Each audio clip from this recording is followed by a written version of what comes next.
we talk a lot with patients is sugar, right? Sugar is a big topic. We know that sugar is involved in different conditions. And this time I wanted to focus on fructose because it seems that lately people ask me if fructose is a good sugar substitute, because you can actually buy fructose at the grocery store and use it for cooking or baking and so on. So is that a good idea? Is that a good option? So let's talk a little bit about that. And here my goal is to really educate people and give them the power. Okay, this is what you need to do to help you with your body. Because I really believe that when you provide the body with the right nutrition, you can actually help healing and reversing different health issues. And sugar is part of the equation, unfortunately.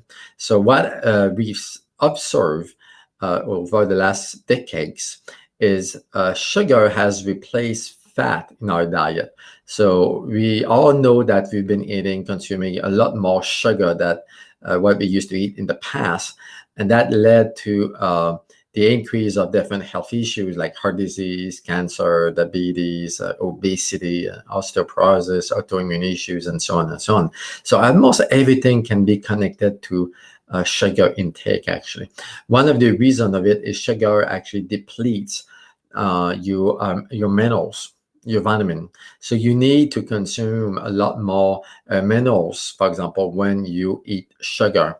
I like to give this example is there's some research that has been done and they look at the sugar intake and mineral deficiency, and they observe that for every time you eat one molecule of sugar, you need somewhere about 50 magnesium to digest that sugar out.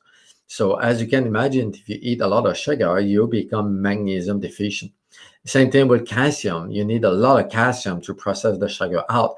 And then if you don't consume enough calcium from your diet, your body will pull the calcium from your bones, from your teeth, leading to osteoporosis, osteopenia, for example. So bone issues to me is a sugar issue first. So you address the sugar intake and you can rebuild your bones. As a matter of fact, I do it regularly with women specifically, is we optimize the diet, and just by doing that, you get stronger bones. I have one of my patients, she's in her 60s, and we cut out the sugar, we recommended, different things to optimize the diet. And just by doing that, within about 12 months, her bones got 50% stronger, and her doctor didn't believe what happened. And that without even using calcium and vitamin D or any minerals. We just changed the diet, and the body knew what to do with that. But the key for her and everybody else is sugar. Okay, we need to talk about sugar. And let's focus about fructose. So fructose is a type of sugar, right? There's 3 monosaccharides, 3 types of single sugars, I should say. So glucose is one, which is found in starches, for example, in rice. It's mostly glucose-based in potatoes. Fructose, like the word says, is found in fruits, for example. And then we have galactose, and galactose is a simple sugar that is used for milk, to make lactose, the sugar that we find in milk. So fructose is really, really common. Fructose is in all sugars, actually. And when we say sugar, we talk about refined sugars, right? The table refined white sugar, this is a fructose and a glucose. It is what we call a disaccharide. So it has 2 sugars, so glucose and fructose. So, and then all the other sugars like maple syrup, coconut sugar, honey, dates, all the fruits, all those contain glucose and fructose. Typically, they come in 50-50. So we find 1 glucose or 1 fructose. But the idea behind using fructose is they say, or medical doctors say, that when you consume fructose, you don't have this increase of this spike in insulin, which is true. So when you consume fructose, you don't have this insulin issue. You just have that when you have glucose, for example. When you eat sugar, like glucose, your body makes more insulin in order for the insulin to bring the glucose into your cells. So your cells can utilize glucose as a source of energy, for example. So without insulin, the glucose doesn't get into the cells and it stays into your bloodstream, leading to high sugar. So that's why we ask, for example, diabetic people to check their sugar to make sure that the sugar in the blood goes down, so meaning that it gets into the cells. So insulin is really important. The problem over time is the body becomes insulin resistant. So your body makes insulin, but the glucose or the sugar doesn't get into the cells, leading to resistance. So your body pumps insulin into your bloodstream, but the blood sugar stays high. And then you have to take medications, or sometimes you actually have to use insulin.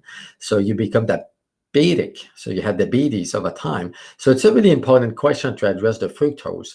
So they believe that if you consume fructose, you don't have this issue of insulin, and therefore you prevent diabetes. Okay. And lately, there's a lot of research and article that has been published in the medical literature about this specific topic because it's really important to address. So there's an article that came up actually today, and they look at specifically this question. So they take people, they take participants, and they divide those people into two groups. One group that consume fructose, and the other one that just consume regular sugar. Okay, so they have these two groups of people, and they want to compare how they do. So it was really interesting to me that what they found is people who consume fructose had many side effects, actually many problems that we didn't think about. Okay, so they found that the lipid parameters. So they did some lipid panels. And they look at the lipids. Lipids is cholesterol, HDL, LDL, and so on and so on. So they found that the people who consumed the fructose had an increase of small, dense LDL and oxidized LDL. So there's 12 different types of LDL. So LDL is the bad cholesterol. Okay, we all know that. So your doctors, when they do the lipid panel, will look at your HDL, the good cholesterol, the LDL, the bad cholesterol, and your total cholesterol. And based on the numbers, you may or may not be at risk of having heart disease.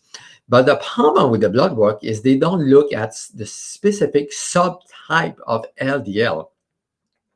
Like I said, there's about 12 different types of LDL, and there's just one that is toxic, is the small, dense, oxidized LDL. And this one is a byproduct of fructose consumption. So it would be really, really nice if your medical doctors could actually measure your small, dense LDLs. Actually, there's some doctors who would do that test, but most of them don't. And they believe that if your LDL is high, that's a problem because your LDL is the bad cholesterol, but they never specifically look at what subtype is higher. Okay, you may have a high LDL, but if your small LDL is low, your risk of heart problem is non-existent. It's pretty much minimal. Okay, and oxidized LDL is the one that, like the word says, the LDL becomes oxidized. You know, if you leave iron outside in the water, the humidity, over time it becomes rusty. That oxidation. So this LDL can be oxidized from different factors, like sugar can cause oxidation of that, a lack of antioxidant, lack of vitamin, and so on and so on.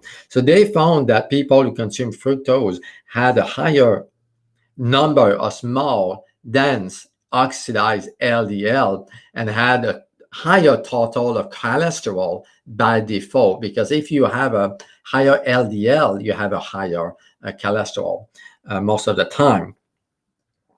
So, and they have a higher body fat percent, meaning that they were fatter over time, which this is a problem because a visceral fat is a direct symptoms of indication that you may be having insulin resistance. Okay, and connected to that, so when your body fat is higher, you may actually have fatty liver. And we know today that the liver is the only organ that can process fructose. So if you eat a lot of fructose, your liver becomes overwhelmed over time, leading to fat productions and fatty liver. Because what your liver does is your liver convert fructose into triglyceride. Triglyceride, it's 3 particles of fat. Okay, and fat can get stuck into your liver, leading to fatty liver. And it's ironic to me that fructose can lead to fatty liver, and fatty liver can lead to insulin resistance. So, which makes this myth false that fructose is good for insulin. Actually, it can lead to insulin resistance and weight gain as well.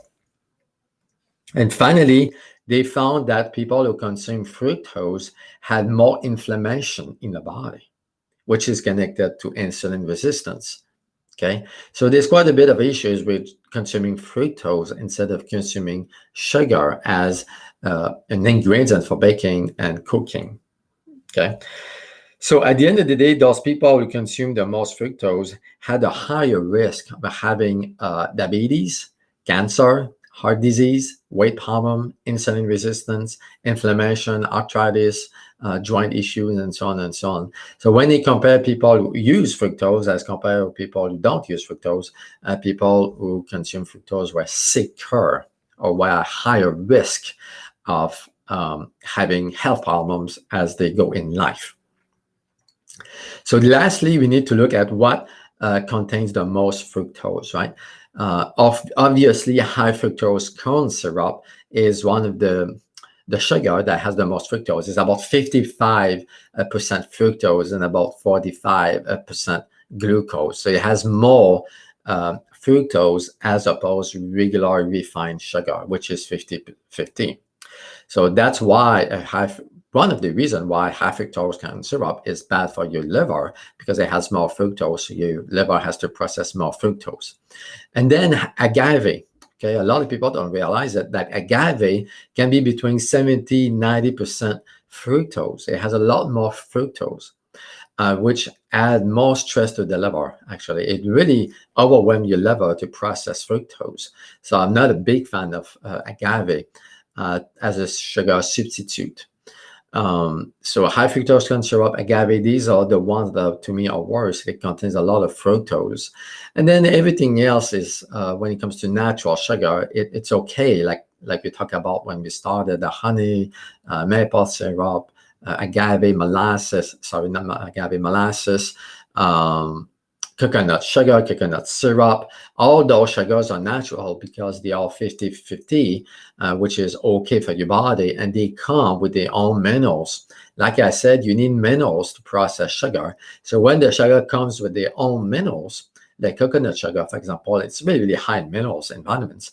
So it doesn't create a burden on your body. It doesn't lead to deficiencies in the body. Of course, if you consume a lot of sugar, that's another question. It can actually cause stress on your adrenals and your liver, for example, when too much sugar is consumed. But when it comes to fructose, that's a no. So I'm not recommending it. I know that Diabetic Association recommends fructose as a sugar substitute, but it can make things worse. And I have seen that actually. It may not lead to an insulin spike into your bloodstream, but it leads to insulin resistance, which over time will create insulin spike into your blood, which leads to all kinds of hormones in the body. I hope it makes sense. If you have any questions, please let me know. You can send me an email or write a comment below. Thank you for watching.